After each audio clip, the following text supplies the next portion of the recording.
Good morning. I'm Julie Shutters with Golden Triangle Resource Conservation and Development Council, and I am joined today with Seth McCallister from the UGA Extension Office. Good morning, Seth. How are Morning, you? Julie. Thank you. Seth, let's talk about the agricultural crops for 2020. Tell me what's been going on with them, how they're doing, what kind of yields we're looking at. Just give me all the information. Ironically, 2020 has had some unique curves for us, but crop-wise, we're in really good shape.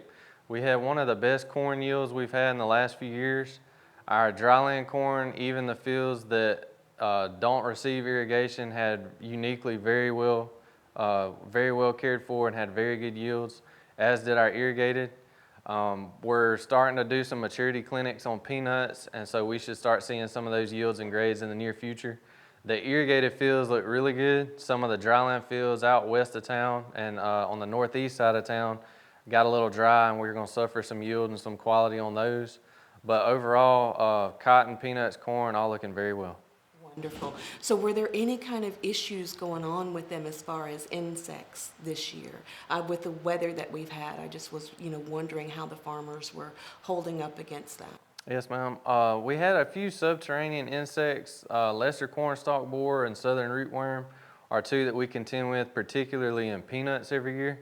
We only have one chemical treatment that works pretty good on both of those, and it needs rain to be irrigated in or to be activated.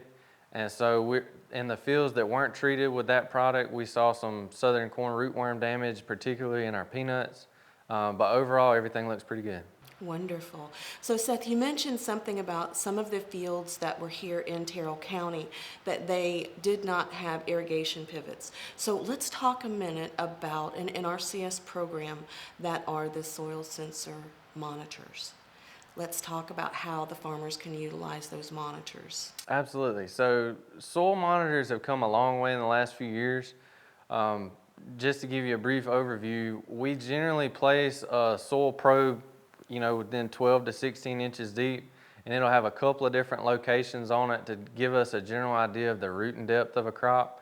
It's really beneficial for growers with center pivots in particular because we can see exactly how deep those roots are going, and it'll make the graphs on the charts move up and down, and we can see what we're utilizing within the field and how much moisture is required for each crop at a given growth stage.